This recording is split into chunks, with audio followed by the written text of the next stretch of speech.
Hi, my YouTube friends and family. Let's look at the unsolved case of Missy Bevers. This week marks 5 years since beloved mother and wife Missy Bevers was brutally murdered inside a Midlothian, Texas church back on April 18th, 2016. Midlothian police say the case is still active and they're still searching for answers on who killed Missy as she arrived early morning to teach her scheduled Camp Gladiator fitness class at Creekside Church in Midlothian, Texas. Let's take a look at what police think happened early morning, April 18th, as Missy arrived at the church. And let's look at the actual video footage, which we'll start playing in a moment, from that morning of who is presumed to be Missy's killer as he or she enters the church and is inside the church in full SWAT gear before Missy arrives. Missy arrives at Creekside Church around 4:15 a.m. to prepare to teach her scheduled 5 o'clock boot camp gladiator class. Unknown to Missy, there's someone already inside the church. It is believed that this unknown person breaks into the church through the kitchen window. Now, there are a few windows in that area that are broken, and a couple of them were higher up. So it's very possible they were broken earlier on to see if the church maybe had an alarm.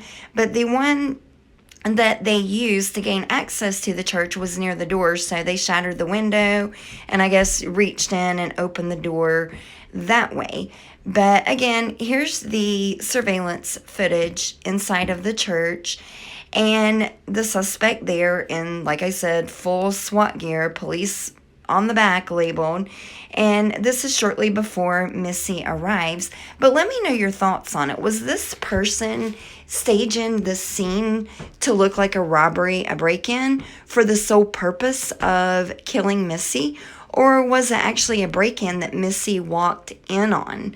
My opinion, definitely planned. I do not think it was, her walking into someone breaking into the church, because I wouldn't think someone breaking and entering, committing a crime is going to take their time, such as this individual is seen doing.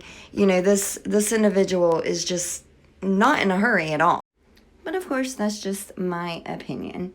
Missy's body was found inside the church by her students as they arrived for their 5 o'clock class. Missy's body was surrounded by broken glass and at least one tool that her attacker had carried.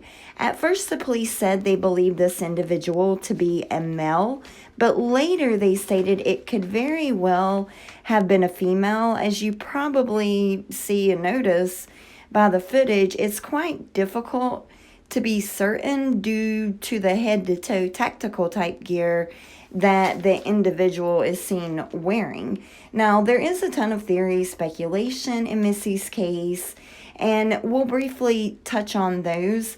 But first, let's look at some of the things that we do know as of date. Authorities have received over 3,000 tips. Police state that Missy died from head and chest wounds and that an unknown instrument was used. They state the suspect was thought to be inside the church for at least 30 minutes before Missy arrived. The suspect used a pry bar to break glass and open the side door,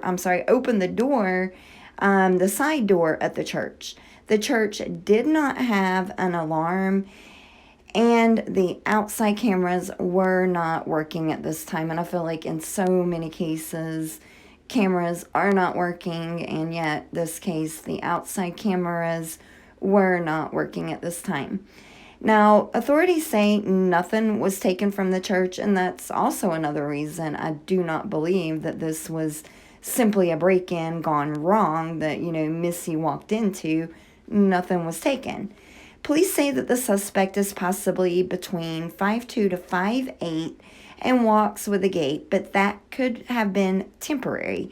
It could have been an injury, a recent injury, or it could have even been maybe the suspect had on oversized boots, and that caused the individual to appear to have a limp. So they're really not certain if the person would currently be walking with that gait, with that limp. Gumshoe Stories requested Missy's case records, and in there was the search warrant. And that search warrant stated that a small, dark-colored SUV was seen leaving the crime scene around 4:30 a.m. that morning. So that's kind of strange why the police would not mention that vehicle, but nonetheless, they didn't. And, I'm kind of wondering why. Why would they keep that information? Because, in my opinion, that's huge. Around the time that Missy died, she was murdered, a small dark-colored SUV is seen leaving the crime scene. But nonetheless, they didn't release it. But as I said, Gumshoe Stories, they were able to obtain the records, and that search warrant did state just that. Now, we also know that both Missy's husband, Brandon, and her father-in-law were cleared. They both were out of town. Brandon, her husband, was on an annual fishing trip hundreds of miles away, and her father-in-law, who many believed was the person in that footage, mainly due to his body type and him having that same type of gait in his walk as the individual on the church's surveillance footage, but he was also ruled out because he was also out of town in California when the murder took place. There was a lead that came in for a man named Bobby Wayne, and I'm not going to say his last name because he's not a suspect, but for Bobby Wayne. And this person was previously a police officer, and he admitted to still having his tactical gear, but he said it no longer fit him. Now, a past SA charge led him to losing his job as a police officer, and he also walked with a limp. Police said he was taller than the suspect in the video, and he was eventually eliminated as a suspect. I personally still have so many concerns about him, and we'll talk about him for a minute just because I do have so many questions. Again, it's reported that he was ruled out, possibly due to his height. Remember, law enforcement says the suspect is between 5'2" and 5'8".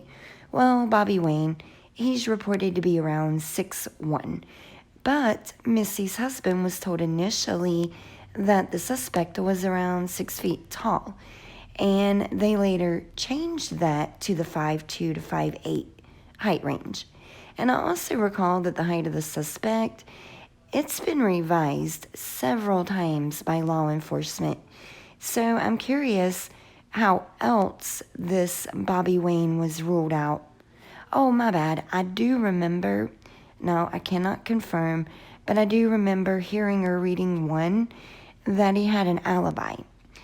That his girlfriend, I don't think it was his wife, I think I read or heard that his girlfriend did confirm that he was at home during this time of the night that Missy was murdered, and she did vouch for him being there.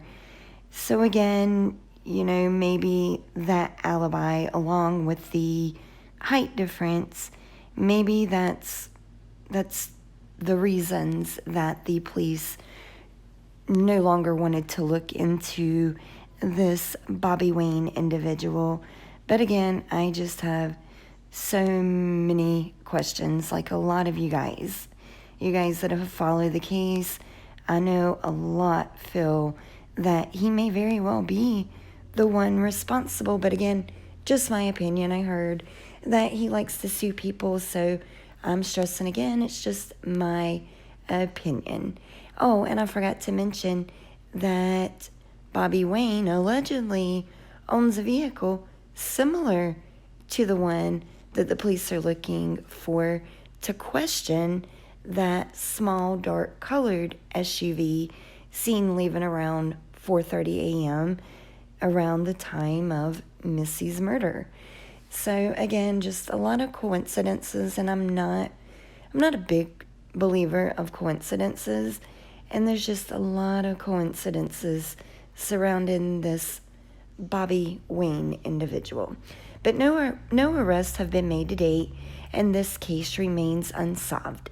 Police are adamant that it is not a cold case. They are determined to find the killer. If you have any information on Missy Bever's case, please call Midlothian Crime Stoppers at 972-937-7297, or you can send them a private message on their Facebook page, which is Midlothian Police Department, Texas. And for a great and very detailed case review on Missy's case, visit gumshoestories.com or their YouTube channel, Gumshoe Stories, and I'll link both below in the description. But they really dig deep into this case and go over a lot of details, a lot of information. So I do highly recommend checking them out. But again, if anyone has any information on Missy Bever's case, you're urged to call Midlothian Crime Stoppers at 972-937-7297. And as always, thank you guys for watching.